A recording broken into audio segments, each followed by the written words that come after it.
तुम्ही सांगू ना जरा. तुम्ही राम मंदिर लुटताय.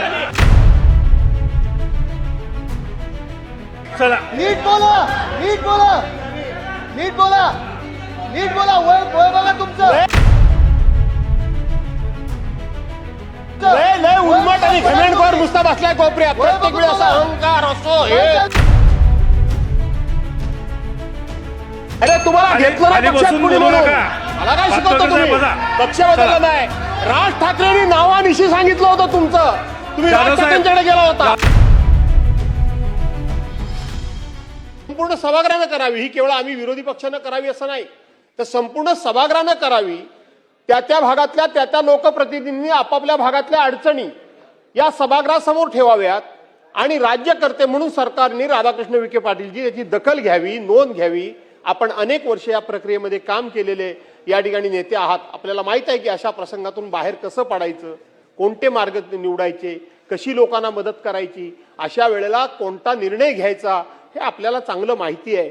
आणि म्हणून आपल्यासारख्यांच्या नेत्यांच्या माध्यमातून महाराष्ट्राला दिलासा मिळाला पाहिजे आणि तोही अधिवेशन कालावधीमध्ये मिळालाच पाहिजे.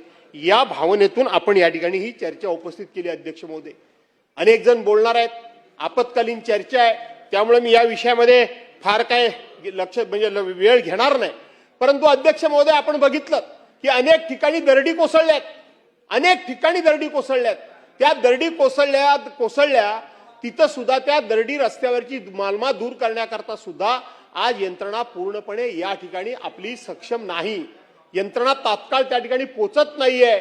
अध्यक्ष महोदय, तसं बघितलं तर अल निनोचं संकट हे आपल्यावर भविष्यामध्ये येऊ शकतं. याचं सुतोवाच याच सभागृहामध्ये राज्याचे मुख्यमंत्री माननीय देवेंद्र फडणवीस साहेबांनी आपलं अर्थसंकल्पीय भाषण ज्या वेळेला केलं त्या भाषणामध्ये आपल्यासमोर हे भविष्यातलं संकट येऊ शकतं अशा प्रकारचं सुतोवाच राधाकृष्ण विखे पाटीलजी केलेलं होतं. याचा अर्थ आपल्याला हे कळलेलं होतं की आपल्या राज्यावर अशा प्रकारचं कुठलं तरी नैसर्गिक संकट येऊ शकतं आणि मग ते नैसर्गिक संकट येऊ शकतं ह्याची आपल्याला जर पूर्वकल्पना मिळाली होती तर राज्यकर्ते म्हणून आपण त्याची दखल काय घेतली? केवळ हे संकट येणार म्हणून लोकांना सांगून आपण त्या ठिकाणी आपली जबाबदारी संपवली का? हे सुद्धा उत्तराच्या कोण आता उत्तर देणार आहे मला माहित नाही. राधाकृष्ण विखे पाटीलजी देत आहेत. महसूल तुम्ही देणार? चर्चाच बंद करून टाकतो. मग काय चर्चाच बंद करून टाकूया? कशाला तुम्ही त्रास कशाला तुम्हाला द्यायचा? मग तुम्ही देऊनच टाका उत्तर. काय परिस्थिती काय राज्याची? महसूल मंत्री नसतील, पुनर्वसन मंत्री नसतील, राज्याचे 2-2 उपमुख्यमंत्री आहेत. मी मुख्यमंत्र्यांचं समजू शकतो आणि तुम्ही जर उत्तर म्हणजे तुमचा मी अवमान करू इच्छित नाही, पण शेवटी महाराष्ट्रावर एवढं मोठं संकट आलेलं असताना तुम्ही जर अशा पद्धतीनं केवळ चटावरचं श्राद्ध उरकावं अशा पद्धतीने एखाद्या राज्यमंत्र्याकडून जर आम्हाला उत्तर मिळणार असेल तर ही चर्चा कशाला करायची? अध्यक्ष महोदय, चर्चेमध्ये काय राहिलंय? अशा चर्चा करण्यामध्ये सरकार काय गंभीर आहे? इतका निग्लिजन्स असणं काय योग्य असं मला वाटत नाही. मी या ठिकाणी कुठलंही राजकीय भाष्य करत नाही. पुनर्वसन मंत्री, पुनर्वसन खातं कोणाकडे आहे? राधाकृष्ण विखे पाटील साहेब. जाधव साहेब शासनाची बाजू मंत्री म्हणून ते मांडणारच आहेत ना. मग तर मला आता आपण पण जर असं म्हटलात तर मग माझं तोंडच बंद झालेलं बरं. काही त्याला अर्थच नाही.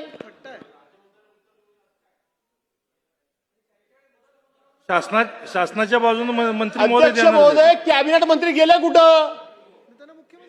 मंत्री महोदय, कॅबिनेट मंत्री गेले कुठं? मंत्री महोदय, राज्य शासनाच्या वतीने राज्याचा पुनर्वसन मदत व पुनर्वसन खात्याचा राज्यमंत्री म्हणून मी सरकारच्या वतीने उत्तर देणार आहे.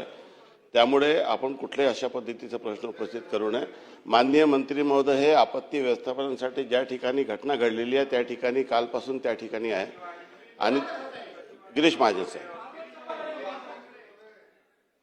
आणि म्हणून आपण त्यामुळे कुठल्या मंत्र्यांनी उत्तर द्यावं हे असा आग्रह आपण धरू शकत नाही. मंत्री महोदय, जाधव साहेब आपण बोला. मी बोलतोय, प्रश्न नुसतं बोलायचंय, बाकी काय आहे त्याच्यामध्ये? इतकं जर महाराष्ट्रावर आलेलं एवढं मोठं संकट असेल आणि त्या संकटाच्या बाबतीत सरकार जर इतक्या पद्धतीने अशा बेजबाबदारपणे, निर्दयपणे आणि उद्दामपणे आणि आमच्याकडे मेजॉरिटी आहे म्हणून कसंही वागणार असेल तर ठीक आहे, नुसती चर्चा करूया, भाषणं करूया आणि विषय संपवून टाकूया. अध्यक्ष महोदय, आणि म्हणून अध्यक्ष महोदय या ठिकाणी अध्यक्ष महोदय अत्यंत महत्वाच्या विषयावर बोलूया, कन्क्लूड होऊ द्या, झाल्यावर देतो तुम्हाला. अरे माझा पॉइंट बोलणार वसई बरं, ठीक विरार आहे, ठीक. घ्या बात मग- करू, सर. अध्यक्ष महोदय अत्यंत महत्वाच्या विषयावर या ठिकाणी चर्चा चालू आहे. 2 कॅबिनेट मिनिस्टर सभागृहात उपस्थित आहेत. ज्या विषयावर चर्चा आहे त्या विषयाचे राज्यमंत्री सभागृहामध्ये उपस्थित आहेत. मदत पुनर्वसन खात्याचे राज्यमंत्री उपस्थित आहेत. अशा वेळेला ज्यांना विरोधी पक्षनेता होण्याची भयंकर आस लागलेली आहे त्यांना या राज्याचे मदत पुनर्वसन 2 मिनिटं मदत पुनर्वसन ठीक आहे. मंत्री कोण आहे ठीक आहे, हे माहित साहेब. नाहीये. क्रमांक 1 आणि अशा वेळेला राज्य सरकार ठीक आहे, ठीक. 2 मिनिटं मला पूर्ण करू द्या. राज्य सरकार संवेदनशील पद्धतीने चर्चेला उत्तर देत असताना सरकार बेताल आहे, ठीक आहे. उद्दाम आहे. ठीक आहे, बात अशा करू, साहेब. 2 मिनिटं अशा प्रकारची असंसदीय ठीक भाषा आहे, जाधव साहेब चालू करा आपण. एवढी अध्यक्ष महोदय कोण इथे सत्ताधारी पक्षातून तुम्ही सांगू नाही शकत. वाजले. तुम्ही राम मंदिर लुटताय. चोर कुठले? लुटताय ना मला सांगू नये. चला, जाधव साहेब आपण चालू करा. बातकर बातकर साहेब, खाली बसा.